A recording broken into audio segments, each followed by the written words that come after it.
Students welcome to this lecture. जैसा कि हमने इस लेक्चर के पिछले पार्ट में डिस्कस किया था कि जब हमारे पास रेजिस्टर और कैपेसिटर सीरीज में है और हमारे पास सर्किट में ऑल्टरनेटिंग करंट मौजूद है तो तब हमारे पास उस सर्किट के क्या कैरेक्टरिस्टिक्स आएंगे।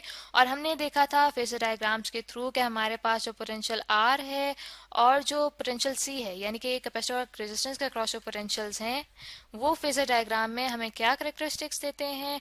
और ये भी हमने देखा था कि उनका जो हमारे पास रिजल्टेंट आता है यानी कि जो टोटल पोटेंशियल है वो हमने देखा था कि वो इक्वल आता है IRMS के प्रोडक्ट के बराबर जी के साथ। ठीक है, और जी हमारे पास इम्पेडेंस आई थी।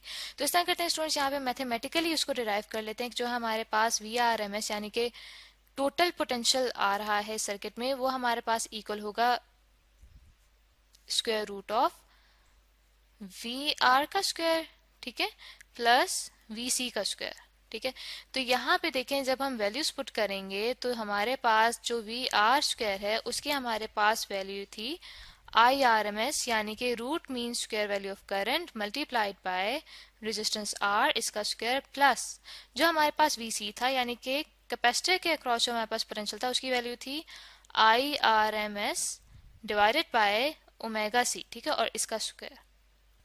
यहाँ से इस तरह करते हैं स्टूडेंट्स कि हम जो रूट में स्क्वायर है वैल्यू है उसका यहाँ पे हम कॉमन ले लेते हैं। ठीक है, इसको दोबारा लिख लेते हैं कि हमारे पास यहाँ पे बन जाएगा IRMS इसका स्क्वायर और हमारे पास यहाँ पे बचेगा R square plus 1 divided by omega C का स्क्वायर।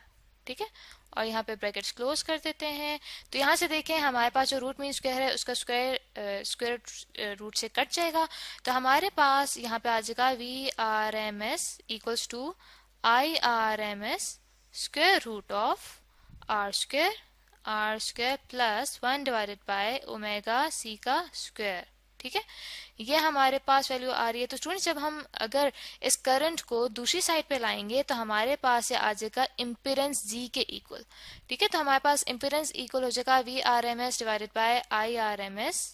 ठीक है, equals to R square plus 1 divided by omega C का स्क्वायर।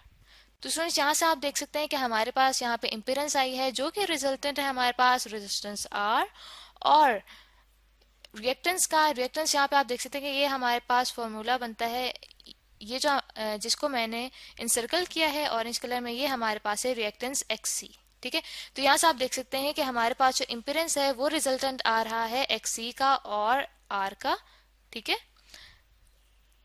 क्योंकि हम इससे पिछले लेक्चर में स्टूडेंट्स देख चुके हैं कि जो फेजर डायग्राम है उसके थ्रू भी हमने देखा था कि हमारे पास रेजिस्टेंस और रिएक्टेंस का जो रिजल्टेंट आता है वो कहलाता है इम्पीडेंस।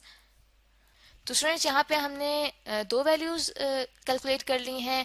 एक तो हमने यहाँ पे वैल्यू निकाली टोटल पोटेंशियल की जो कि आपने देखा कि रिजल्टेंट था पोटेंशियल अक्रॉस R और पोटेंशियल अक्रॉस C के। ठीक है, और उसके बाद हमने वैल्यू निकाली है इम्पीडेंस की जो कि रिजल्टेंट आया है रेजिस्टेंस R और रिएक्टेंस XC का। ठीक है, उसके बाद देखें हमने थर्ड चीज क्या फाइंड आउट करनी थी। हमने थर्ड चीज फाइंड आउट करनी थी थीटा जो कि हमारे पास एंगल बन रहा था Z का रेफरेंस लाइन के साथ। ठीक है, यहाँ पे Z जो है वो इस R के साथ एंगल बना रहा था थीटा का। ठीक है, और यहाँ पे हमारे पास रिएक्टेंस था XC।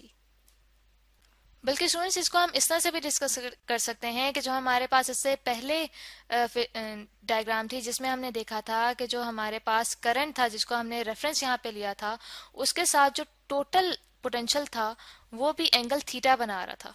ठीक है, यहाँ पे हमारे पास टोटल पोटेंशियल था यानी कि यहाँ पे हमारे पास VRMS था।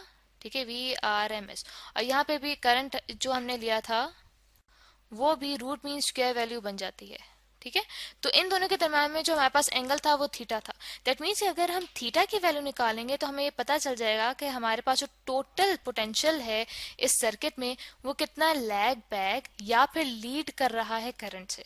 ठीक है, थीटा के थ्रू हमें पता चल जाएगा कि कितना हमारे पास जो पोटेंशियल है वो लैग कर रहा है या लीड कर रहा है।